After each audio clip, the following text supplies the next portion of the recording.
Hoe maak je van je sneakers Sneakers. Door te kiezen voor Fairtrade schoenen natuurlijk. Even cool, maar met een kleinere voetafdruk voor de wereld. Doe mee aan de Week van de Fairtrade. Van 4 tot 14 oktober.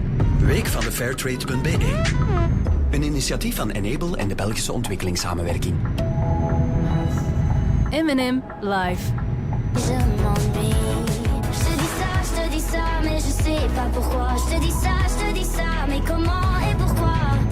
Comment toi tu renverses, tu renvasses mon schéma, mon chez moi. Allez, allez, remets-moi.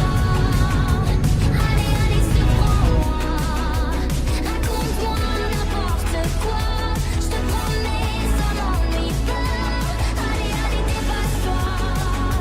Fais-le briller, tranche-moi.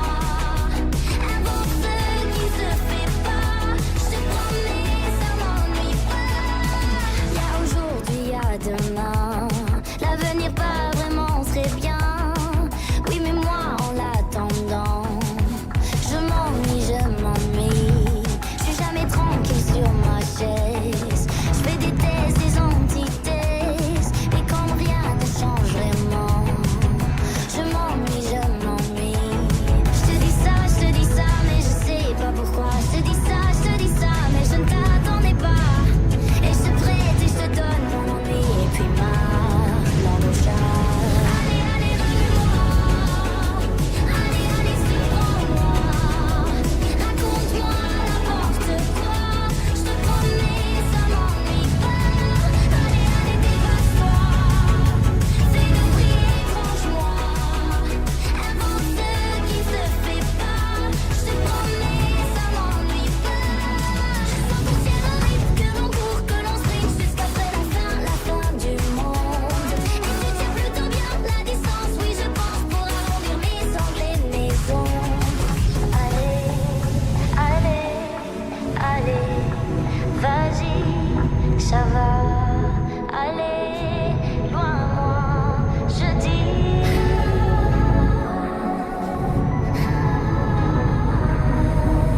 Raconte-moi n'importe quoi, je te promets, ça m'ennuie pas.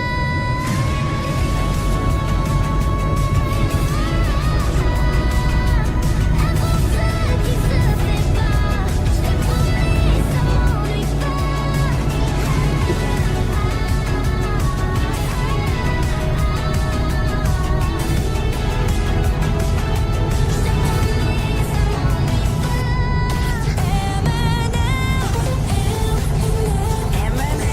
M&M Happy Hits.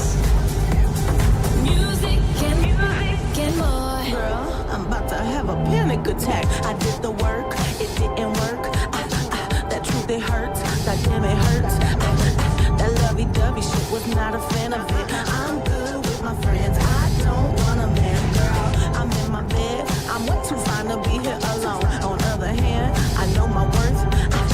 And now he calling me. Why do I feel like this? What's happened to me? Oh, oh, oh. Am I ready?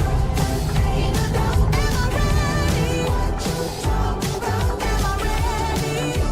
Figure it out. To be loved, to be loved. Am I ready? You deserve it now. 'Cause I want it. That's what I'm talking about. Am I ready? You figure it out. To be loved, to be loved. How am I supposed to love somebody else when I don't like myself? Like, ooh, guess I better learn to like this. Parlement die zal nagaan wat er mogelijk fout is gegaan bij het juridisch onderzoek naar het misbruik. Dat er in dat onderzoek fouten zijn gebeurd is wel duidelijk, zei Van Steenbrugge in de afspraak. Er waren bijvoorbeeld geheime zittingen van de rechtbank. Die hebben plaatsgevonden, die clandestine zittingen, eerst in de zomer van 2010, toen niemand in staat was die tienduizenden stukken te analyseren. Er is een démarche gekomen van het Openbaar Ministerie en van de kerkelijke autoriteiten, waaronder meneer Bonny, om te zeggen, we gaan dat allemaal uit het dossier houden. Dat moet nietig verklaard worden. We zaten in volle vakantieperiode en men organiseert een zitting zonder de burgerlijke partijen. Minister van Justitie van Quickenborne heeft overleg gepleegd met de vakbonden van de cipiers. Die hebben net nog 48 uur lang gestaakt tegen de overbevolking in de gevangenissen. De minister heeft de vakbonden enkele beloften gedaan die de overbevolking op korte termijn al wat moeten verminderen. We gaan bijvoorbeeld de problematiek van geïnterneerden in de gevangenissen aanpakken. We gaan met collega Van den Broeke eind dit jaar 324 extra plaatsen voorzien. We gaan ervoor zorgen dat de capaciteit die voorzien is in onze detentiehuizen, dat die beter benut wordt. En we hebben ook beslissingen genomen in het parlement om 100-150 gedetineerden minder te hebben. Dat moet allemaal toch wel wat soelaas bieden. De meeste Vlaamse gemeenten blijven besparen op straatverlichting. Dat blijkt uit een rondvraag van ons duidingsmagazine Ter Zake. Van de 300 Vlaamse steden en gemeenten zijn er nog altijd 193 die het met minder verlichting doen. Ze begonnen daar vorig jaar mee toen de energieprijzen fel stegen en konden op die manier flink besparen op energiekosten. Maar minder licht leidt soms tot een onveiligheidsgevoel bij de inwoners. En dat gevoel moet ernstig worden genomen, zegt burgemeester Raf Terwingen van Maasmechelen, dat de straatverlichting niet doofde. Dat is de kerntaak van een overheid, van een burgemeester, van een plaatselijke lokale overheid, om de mensen veiligheid te bieden. Ja. En dat je dat objectief niet kan, misschien niet, dat is juist.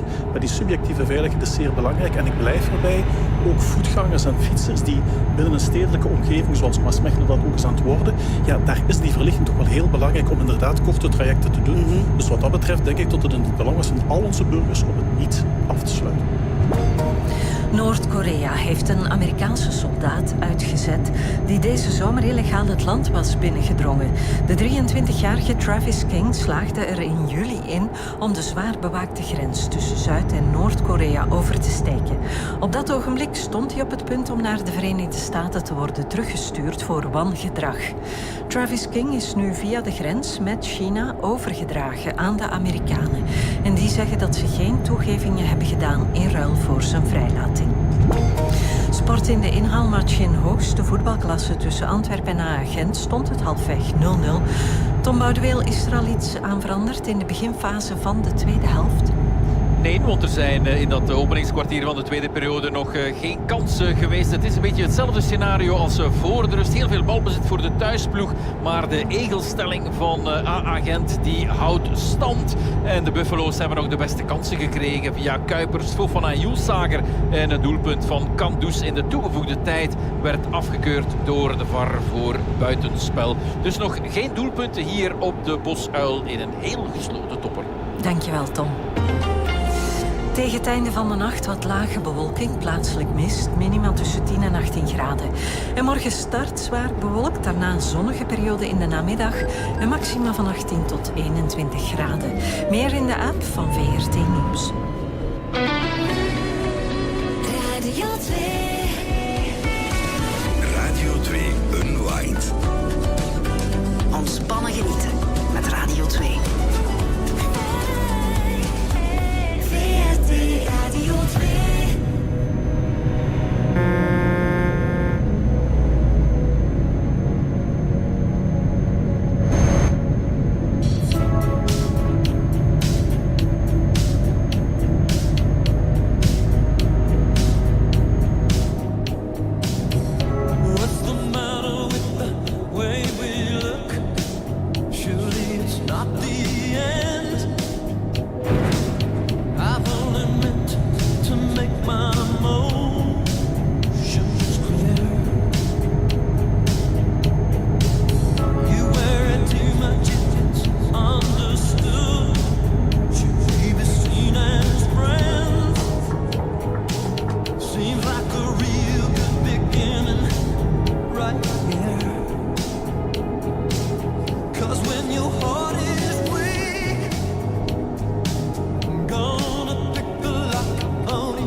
يمكن خيالي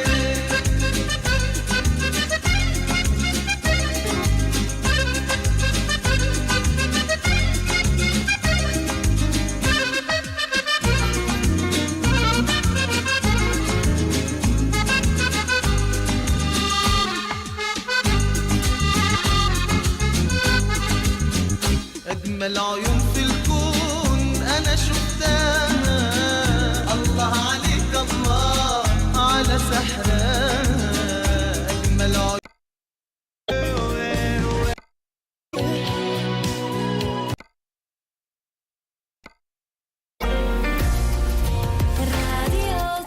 Radio 2 Unwind. Tastes like strawberries on a summer evening, and it sounds just like a song. I want more berries and that summer feeling. It's so wonderful and warm. Breathe me in, breathe me out. I don't know if I could ever go without. I'm just thinking out loud.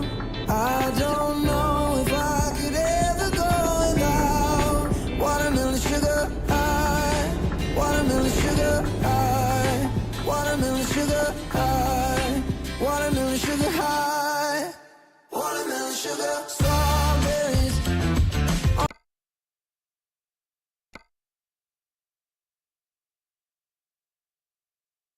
Turn down the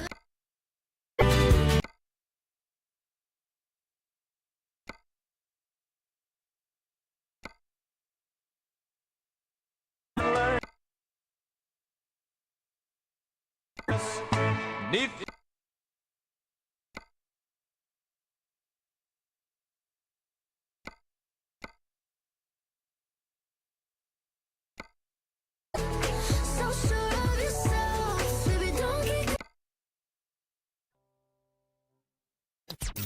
Von Berlin bis Köln, von Hamburg bis München. Ein Sender für ganz Deutschland. Das ist Hitradio D1. oh, sweet lady.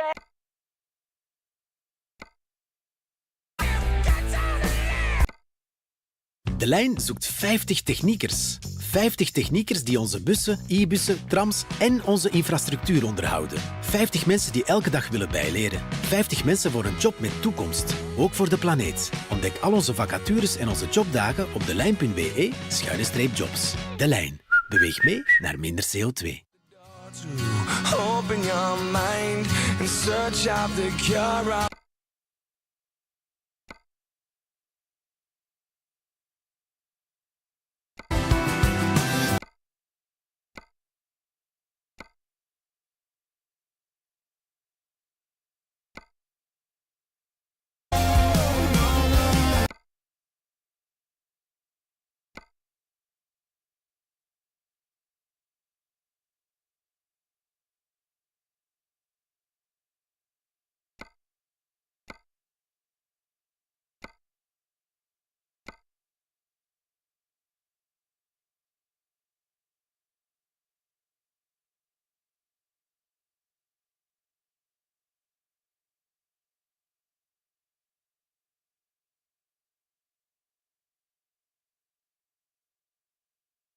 stigende antal børn og unge, som er meget udfordrede.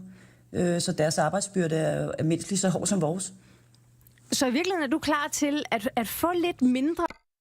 Yang reporting for Associated Press and is now co-host of the Lazarus Heist podcast on North Korean cyber attacks. So, had she expected Private King to be held for such a short period? What the North Koreans did in these nearly 2 months that they've had him in custody was really not only investigate his situation, and I think we've seen in past cases where it may have seemed that they had somebody who might be troubled or complicated in their custody, that they've decided to let them go.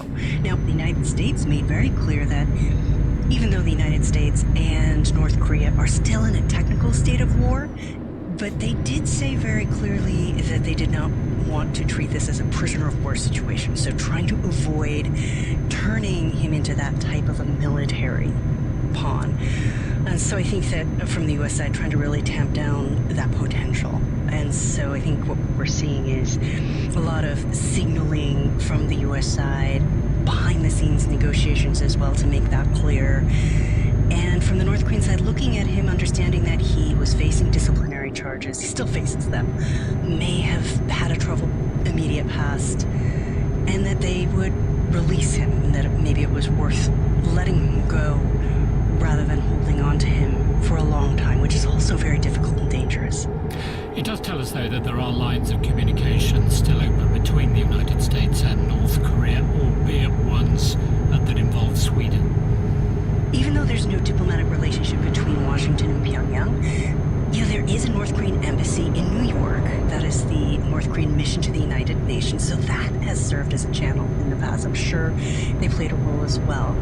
In a sense, what's good is that a lot of this negotiation would have been happening after North Korea started to open up. So channels of communication have been opening up for the last several weeks, and that has certainly helped. But yes, you have a very good point. Sweden did mention that they played a role in those negotiations because the United States and North Korea do not have diplomatic relations.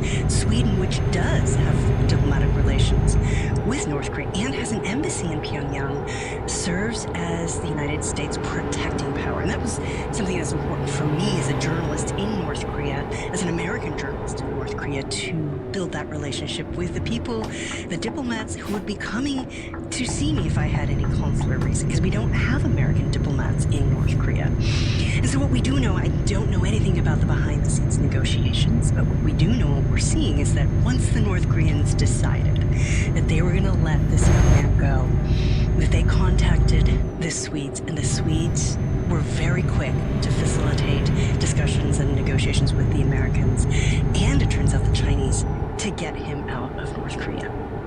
He was certainly more fortunate than another US national who was being held at the time that you yourself were in North Korea. Yes, Otto Warmbier, who was a Virginia College student when he went to North Korea. We go into that in detail in my podcast for the BBC, The Lazarus Heist, because I do think it's a terrifying story, but one that is a good reminder for Americans to remember that there are risks for any American citizen going to North Korea, that any little infraction, something that may seem like a prank, could be a very big deal in North Korea and grounds for detention. He was there as a tourist and allegedly tried to take down a poster from his hotel in the private quarters where the North Koreans work, and was detained and charged with anti-state crimes and sentenced to many, many years, I think 15 years hard labor. And soon after that, he fell into a coma and was held in North Korea with no access to the outside world, no access to his family, no access even to those Swedish diplomats for a very long time, until negotiations finally resulted in his release, and he died in the United States just a matter of days after being released to his family. So a chilling story, and certainly a lot of people had that story and Otto's fate on their minds when this young American went into North Korea as well.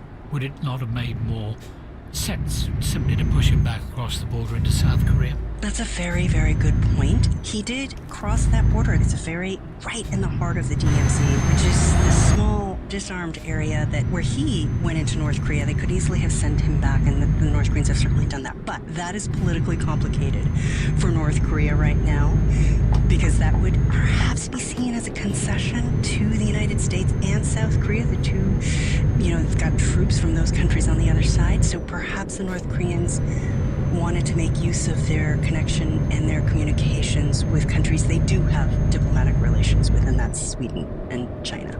That was Jean Lee, who was the first American to run a news bureau in Pyongyang for Associated Press. You're listening to the BBC World Service. I'm Julian Marshall, and this is News Hour.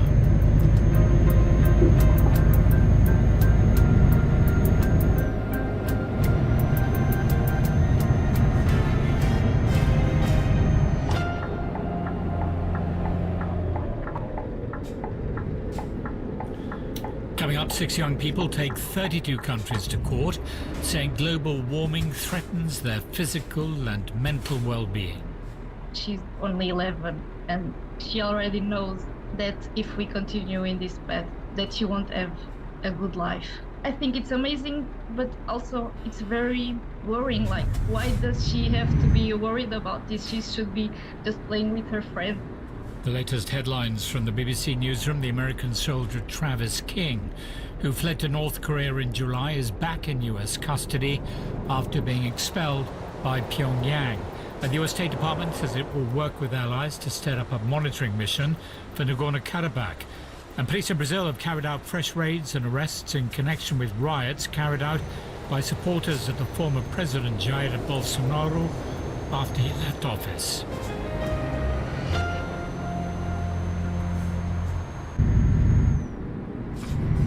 This is Julian Marshall with News Hour, live from the BBC in London. In Germany, members of a neo-Nazi extremist group seen as one of the country's most dangerous have been targeted in a series of police raids.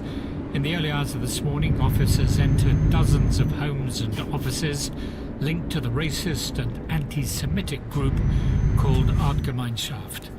Professor Natasha Lindstedt is from the University of Essex in England, where she researches authoritarian regimes and right-wing populism.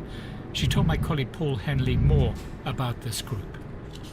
It's a far-right group, an anti-democratic group. It was formed in 1951 and has 150 members. It seems to be fairly well organized, though its head, Jürgen Rieger, died in 2009. It's definitely not shut off from terrorism, though we don't have evidence of it engaging in violence. And the group's central goal is to preserve and promote one's own kind and to spread Nazi ideology and instruct people how to choose a spouse. But a big part of that is also indoctrinating children, indoctrinating youth and the future. These types of ideas and values seem to be spreading in Germany, and that's why it posed a big threat to the German government. And so we see the raiding of 39 members in 12 states, confiscating assets and other associations linked to it. What's the evidence that this ideology is spreading?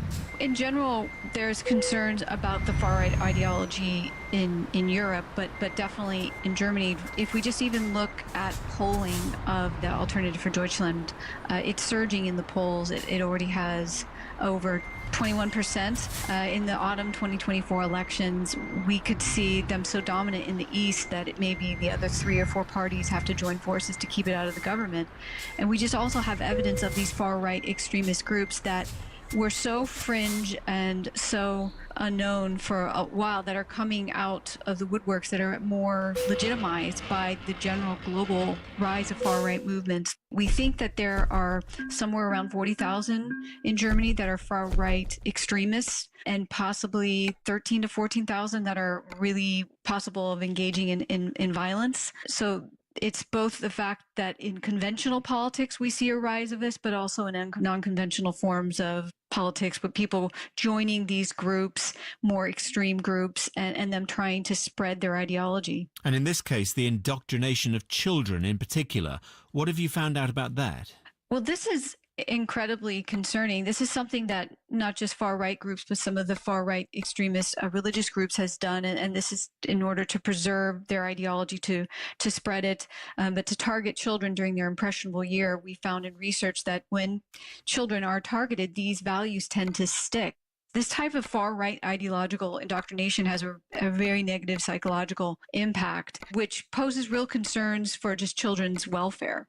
Do you think there's a problem now in Germany with actual wartime memory dying out? Young people are no longer hearing from those who actually experienced the horrors of Nazism. And that's a really good question. I mean, I know that in the schools, this is something that is taught and will continue to be taught. And there is by far more people that are committed to never returning to this type of history. But in the East, a lot of the socioeconomic inequalities and issues and challenges have not been properly addressed. And that's what often drives these types of movements. Unless these deeper socioeconomic issues are addressed, these types of people are vulnerable to join these types of groups. And that's going to be very important for Germany moving forward, not just to go after these groups and to search the homes and confiscate material and shut off their assets, but to also address some of the root causes that are driving people to join these groups. That was Professor Lynch-Tate from the University of Essex in England speaking to my colleague Paul Henley. Researchers at the CERN Particle Physics Laboratory in Switzerland have published the result of an incredible experiment to discover whether antimatter falls up or down, and it does indeed go down. Antimatter is the opposite of the matter that makes up the world around us. Some theories had speculated that it might also respond oppositely to gravity. To test this, researchers built an antimatter library, or rather factory, which has created the largest amount of antimatter atoms in the universe and stored them in a magnetic bottle to prevent them coming into contact with the outside world. Our science correspondent Palad Ghosh has had exclusive access to the lab and has sent us this report. Scientists scramble as an alert sounds at the antimatter lab. Antimatter is just the coolest, most mysterious stuff you can imagine.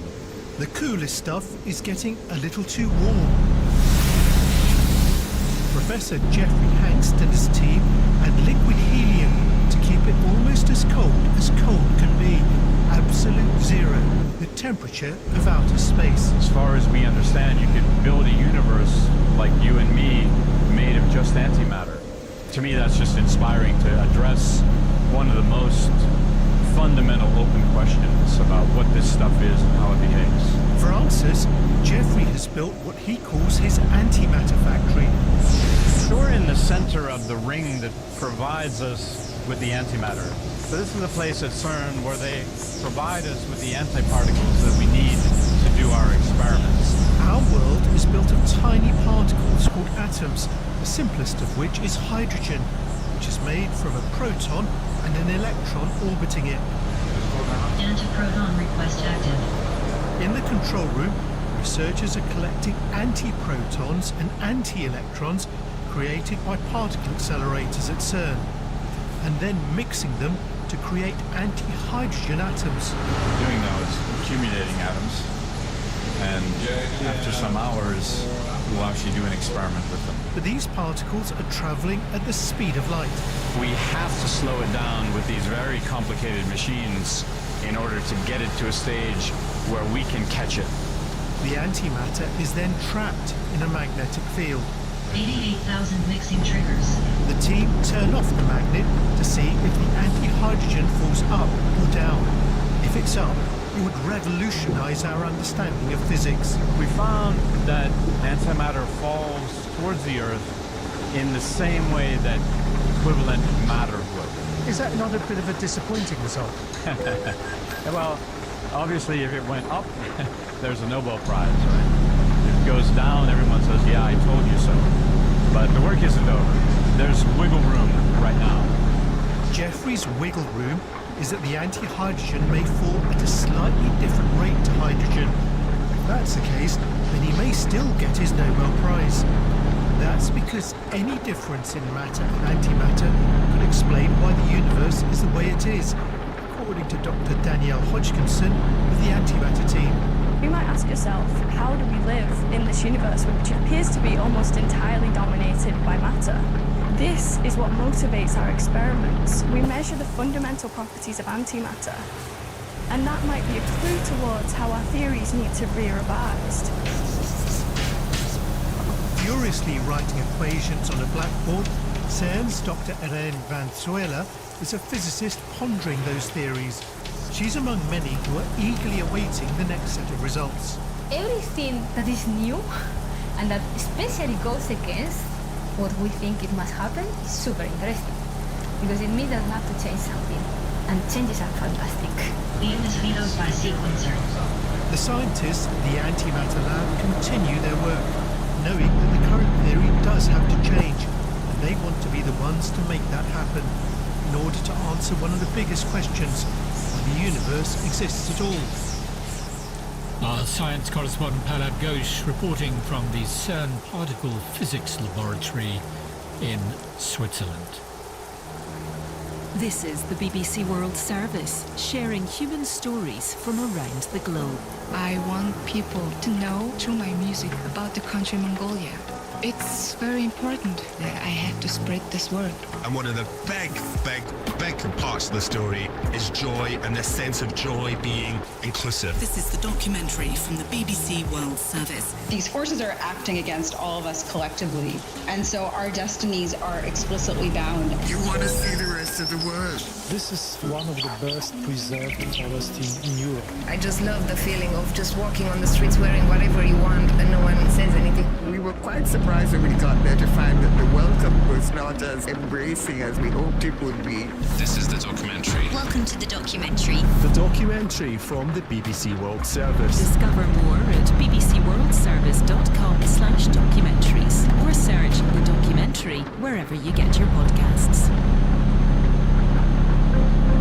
Coming up on NewsHour in the next 30 minutes, Ukraine would like to treat its wounded soldiers with medical cannabis, but faces legal obstructions. Reaction from Haiti as the prospect of the deployment of a Kenyan-led multinational peacekeeping force draws closer. And we speak to Meta's President of Global Affairs about the social media company's expansion into artificial intelligence. That's after the latest news. BBC News with David Harper. A US soldier who crossed the border into North Korea from the south 2 months ago is back in American custody and on his way home. Travis King was handed over to US officials in China. They say he appeared to be in good health. The US State Department says it will work with allies on an international monitoring team for Nagorno-Karabakh. Azerbaijan took control of the territory during a brief military offensive last week. About a third of Karabakh Armenians have since fled. Brazilian police have been carrying out more raids and arrests as they continue to investigate rioting in the capital last January. The violence took place a week after the former president, Jair Bolsonaro, left office following his election defeat. Mali's military government has paid tribute to an officer who relatives say was killed when a Russian plane crashed in the north of the country several days ago. The transport plane overshot the runway, triggering a big explosion. The jailed Russian opposition leader, Alexei Navalny, said he's being transferred to the harshest form of prison in the country's penal system.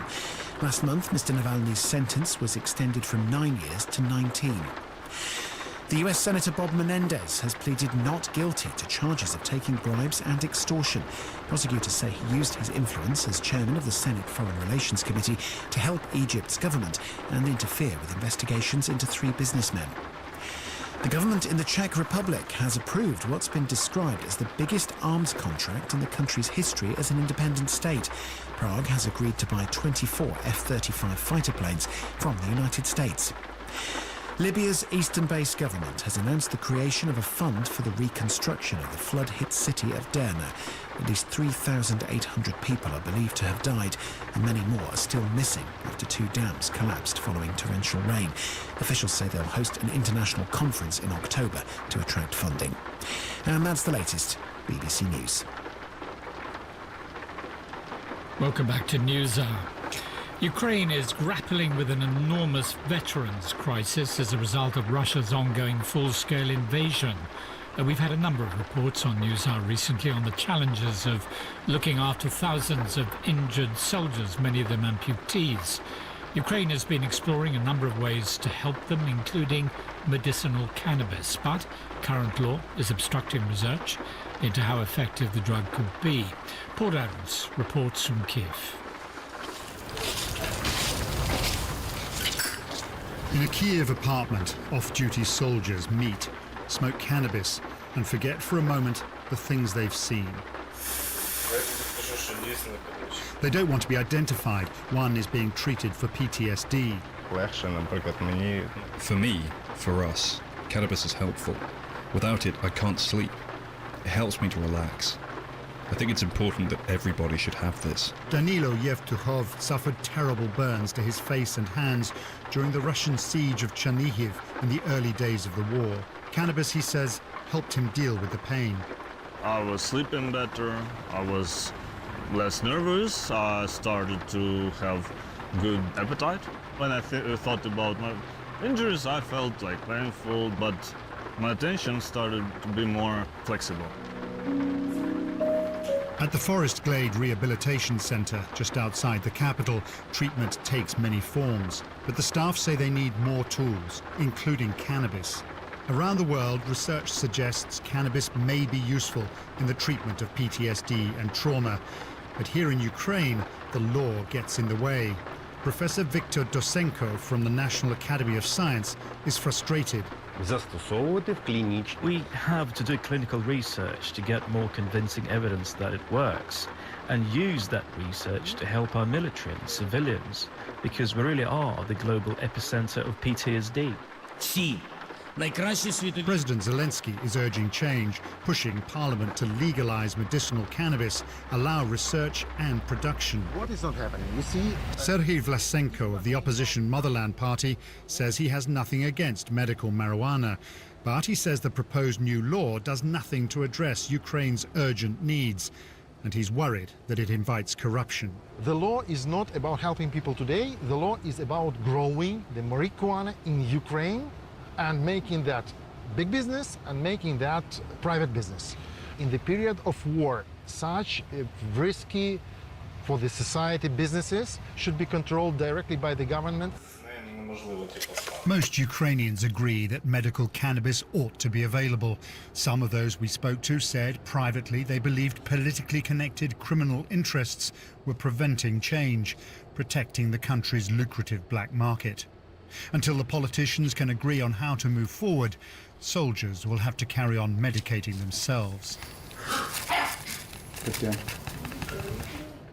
Paul Adams reporting from the Ukrainian capital, Kyiv.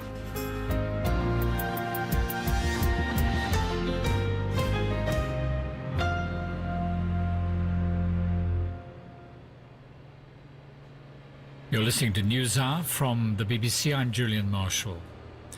The European Court of Human Rights has today been hearing a case brought by a group of children and young adults from Portugal who accuse European governments of failing to do enough to stop global warming. They want the court in Strasbourg to force more than 30 governments to cut emissions. The young people say global warming threatens their physical and mental well-being, citing the heat waves and wildfires in Portugal in recent years. Some governments say the court doesn't have jurisdiction over them. Others say those bringing the case have failed to prove they're directly affected. But their case is gathering popular momentum with support from campaign groups and celebrities. The BBC has spoken to one of the young people involved in the case. Mariana is 11, and her thoughts are translated by her older sister Claudia. She said that she was involved in this because she wants to protect her future. And I think that having this conscience at her age, she's only 11, and she already knows that if we continue in this path, that she won't have a good life. I think it's amazing, but also it's very worrying. Like, why does she have to be worried about this? She should be just playing with her friends and doing TikToks. Well, let's get the reaction of Professor Sonia Seneviratne, a specialist in extreme climate events at the Institute for Atmospheric and Climate Science at ETH Zurich. In her opinion, does she think governments are guilty as charged by these young people that they're not doing enough to combat climate change? It's certainly correct. If you look at the last IPCC report, we know that basically most countries of the world have signed the Paris Agreement, which has as its aim to basically limit global warming, if possible, to 1.5 degrees.